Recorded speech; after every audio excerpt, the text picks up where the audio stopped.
Oh my gosh. Grassroots is finally over. That was a long 6 weeks in a field.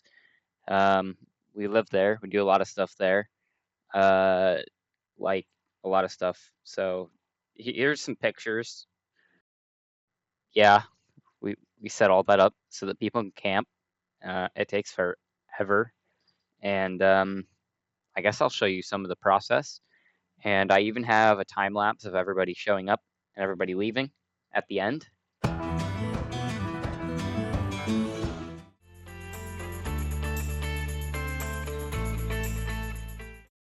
All right, I'm gonna try to make this as quick as possible, because I don't want the video to be an hour long. Um, the first thing that we do is we bring a big fifth wheel 5-slide camper. That way we don't have to make 18 gazillion trips. Now, when you hook up a fifth wheel camper, you got to make sure the little latch thing is latched all the way, or else the camper falls off. We know that because sitting in the driveway, first hooking it up, it didn't do that and it fell off and crushed the box, which was cool. Then, starting, we got to bring all these stuff over because you don't want to, walk around a 90-acre field for 6 weeks. So we take a bunch of golf carts and a quad. And so we put those all in the trailer, took them over there. Not even 24 hours after getting it there, one of the golf carts, the Vegas golf cart, it blew up. As you can see, big hole in the case. No bueno, chief. Um, then, because we kind of needed that golf cart, we went down to PA to pick up a different golf cart, a Yamaha stock other than the lift kit. And on the way back, the truck blew a serpentine belt. Yay! I like it. I like it. I like it.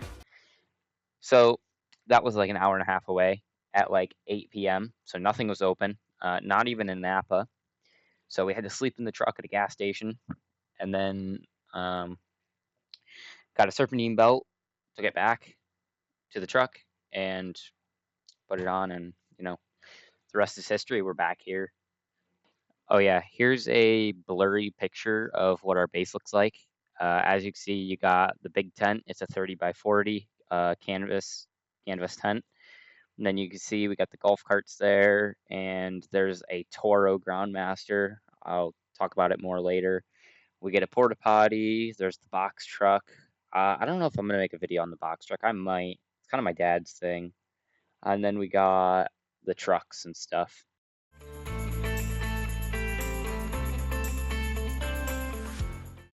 So now that you have gotten there, difficulty aside, you get to start mowing because when you show up, the field is waist high. The grass is super tall, super tall. Got to get a cape for it because of how tall it is. No capes. So the first thing you got to do is you got to mow the big field, and then you can start laying stuff out. So we mow that with a big 16-foot Batwing Land Pride mower and a Massey Ferguson 383.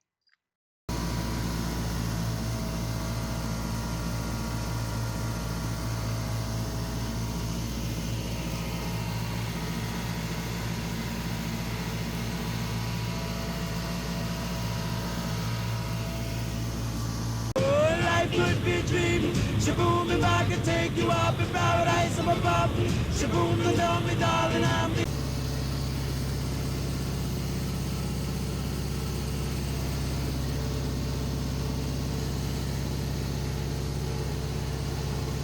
the only one that you love.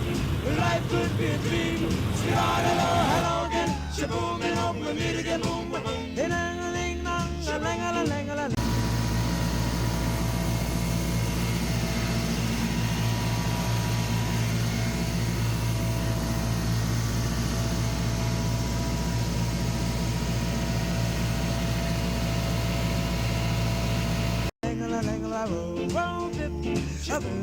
Life could be a dream. Life could be a dream, sweetheart. Okay, so now that you're done mowing the big mower, which by the way took 22 and a half hours for that first pass. Unreal in first gear. Then we get to use maps that show us every individual campsite.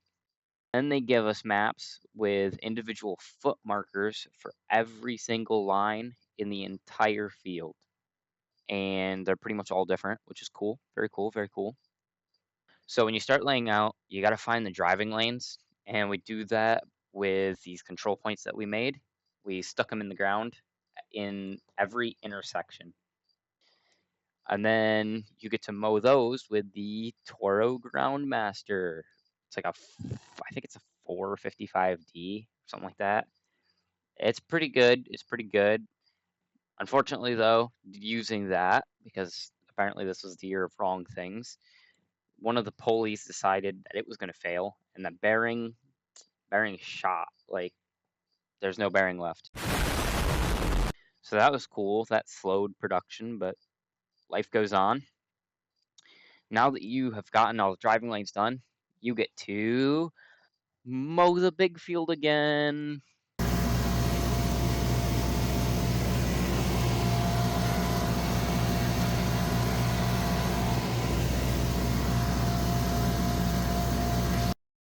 Once you're done with more big mowing, you get to lay out the individual sites themselves, which I'm not going to cover like super extensively because it's really boring.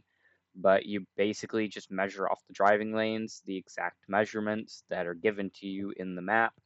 Then you push mow all the campsite lines so that you have a skinny, like, what is that, like a 20-inch line that goes in between every single campsite. And last but not least, you push a line painter, which is exactly like a push mower, but instead of mowing, it paints a skinny line. And then, boom, you have campsites and it's ready for camping.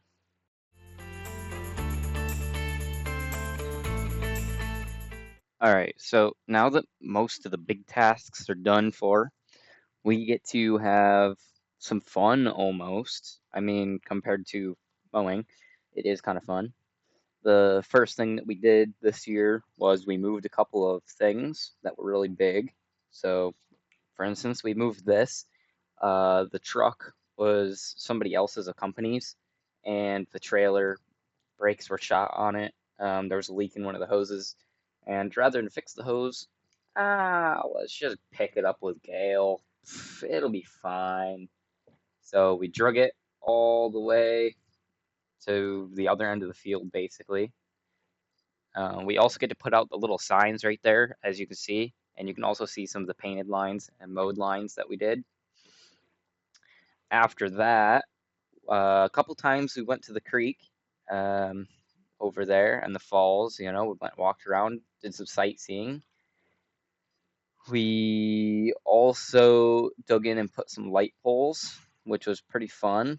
As you see, I mean, we dug the trench, had some helpers that also did some digging, and stood it up with the skid steer, put a chain around it so it couldn't fall too far,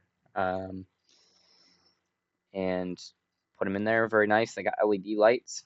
Of course, we forgot to turn the lights on, even though they have remotes with them. The remotes don't turn them on. You have to turn them on, and then you can control them with the remotes. So we had to go and turn them on, which they're pretty tall. So first we tried the tree climber, and then we did a pole, and it all worked out. Then, because all this time has passed, we get to do more big mowing. Yay!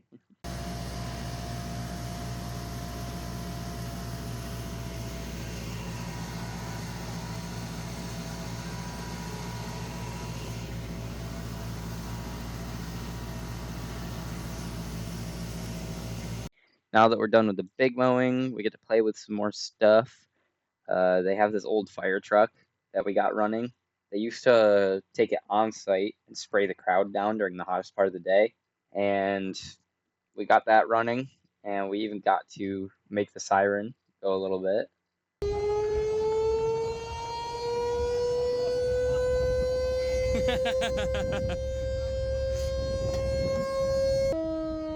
What do you think? I think it's loud. All right, so then once we get done playing with the fire truck, we got a big rainstorm. I don't know if you guys are near here, near Ithaca area, but there was a big storm that happened, like a tornado touchdown, somewhere over here. And yeah, it was pretty crazy. So a lot of water. So that we went and dug the ditch.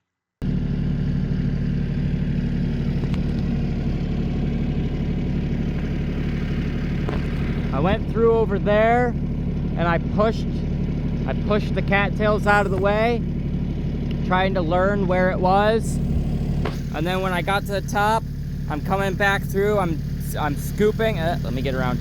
I'm scooping out the dirt and setting it on the edge to rebuild this and resink that.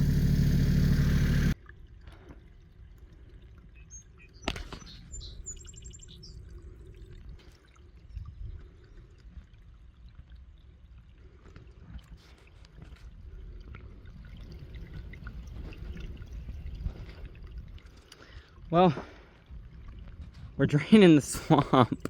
And we are going to drain the swamp. I've gotten all the way to the culvert down there, which is, I don't know, probably 300 feet down, maybe 250 feet down, somewhere like that. And this stuff is still running out. It's running down like that all the way there. So definitely gonna drain the swamp on this one. And then last but not least, I actually went on site for the first time in like forever. Not really my scene, I'm not a party person, but it was pretty cool. Got like 2 pictures. That was about it. And then I got a picture of my dad doing all the accounting at the very end. This was like I don't know, a couple days after racking up all the receipts of gas and stuff. So pretty cool. And then, as promised, here is the time lapse.